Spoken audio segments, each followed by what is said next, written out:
So in this lecture, we will be talking about the N types of semiconductors. So when we are talking about the N type of semiconductor, we say that when a small amount of pentavalent impurity is being added to the pure semiconductor, it is known as the N type semiconductor. So I'm writing when a small amount of pentavalent impurities is added to a pure semiconductor, it is known as the N-type semiconductor. So when we are talking about this small amount of pentavalent impurities, so in general what we are doing is that we are adding a pentavalent impurities that will going to provide a large number of free electrons in a semiconductor crystal. So this is the reason why we are adding a pentavalent impurities in the intrinsic semiconductor. So I'm writing that addition of a pentavalent impurities provides large number of free electrons in semiconductor crystal. So I will be highlighting that number of free electrons. Okay, because this number of free electrons will have a important property which we will going to see. So I'm highlighting this number of free electrons. So we can take a example. So for example, we can consider the arsenic, which has got a atomic number 33. So I'm writing atomic number 33, and antimony, antimony, which has got the atomic number 51.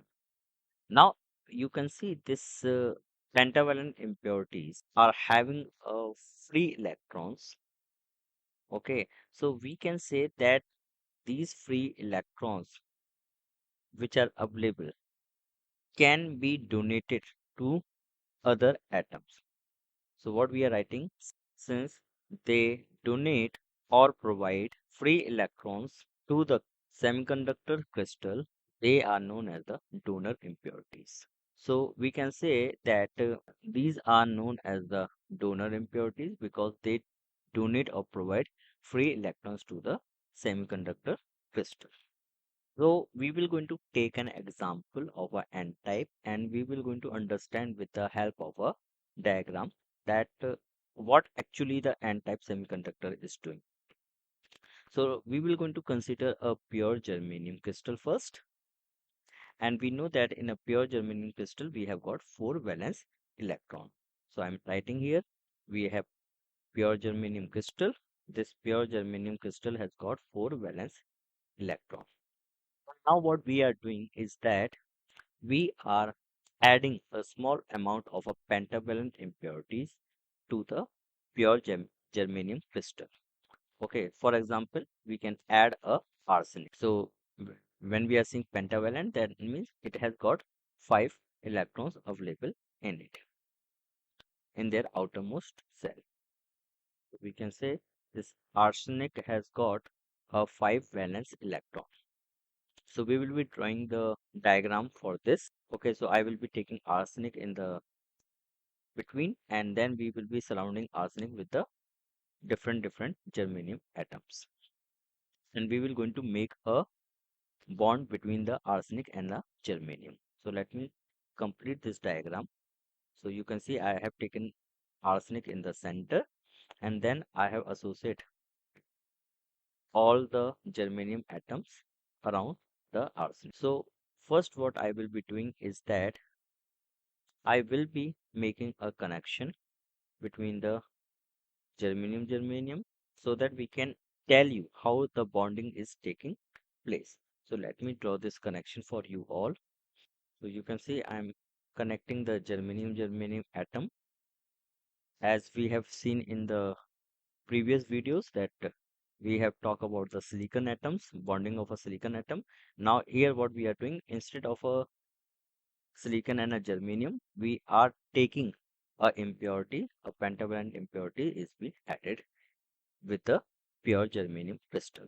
Now what we will be doing, we will be forming a electrons. So we know that germanium has got a 4 valence electrons. We will going to draw a 4 valence electrons around the germanium. So I'm using the red color to represent the electrons of a germanium. So I'm using a bold, which will going to denote that they are in the sharing, and small dot we are saying that it is right now for this figure we are not showing it into the sharing of a diagram which we have drawn. Now we will be talking about the arsenic. Okay, and what we have seen that arsenic has got a 5 valence electron. Okay, so I'm writing here a 5 valence electron, and now I will be using a green color to represent the electrons of a arsenic. So I'm using arsenic, so it will going to be making a covalent bond with the 4 germanium atoms at the top, left, right, and bottom. And now you can see that one valence electron is free. So we will going to name it as a free electron. So this is my free electron. And the As which we have added in the middle will be known as our pentavalent impurities. So what we can say that the fifth electrons present in the arsenic do not make any covalent bonding with the associated germanium atom. So this electron is free in the crystal. Okay, so this we have shown with the one example. So you can consider that if we add it in with we are talking with respect to the ion concentration, so we can say that more number of free electrons will going to be produced in the given crystal. Now we will going to consider the energy band diagram of a n-type semiconductor. So we have already seen that when we are talking about the energy band diagram, we generally have got a two band which is important. They are known as the valence band and the conduction band. So let me draw the conduction band and the valence band in this diagram, and this is my band energy. Now what happened is that when we have added the pentavalent impurities, so it has produced the large number of electrons in the conduction band.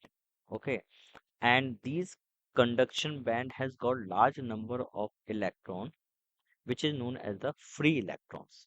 Okay, so we can say that the fifth electron which we have shown in the diagram is a free electron. So when we are talking with respect to the more number of electrons, so I'm right drawing it with the black color. So here you can find that mm, more number of free electrons will be available in the conduction band. So what we can say that this fifth electron will going to reach to the conduction band, and the number of electrons in conduction band will going to increase. Now we have to remember some points which are important in the n-type semiconductor. So I'm writing here point to be noted. So the first one is that when we are adding a pentavalent impurities, so we say that new free electrons are produced by adding these pentavalent impurities in a semiconductor. So I'm writing here new free electrons, or we can say many new free electrons are produced by the addition of a pentavalent impurities.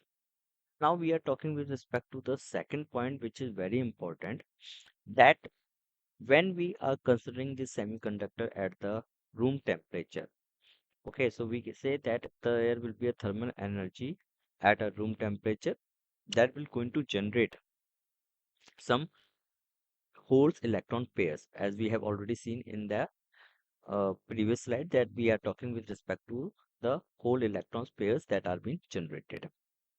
Okay, so what we can say that number of free electrons provided by the pentavalent impurities are exceeding whatever the electrons hole pair is being generated at the room temperature. So here we are writing that number of free electrons provided by the pentavalent impurities far exceed the number of holes. Okay, so what we can say here is that the quantity, okay, of a electron is more than the holes. And that's why we can say, so I'm highlighting one important point why we are calling it as an n-type semiconductor. Okay, so as we have seen that number of free electrons are more than the number of holes, therefore it is known as the n-type semiconductor. So I'm writing it is known as n-type semiconductor. When we are referring to this n,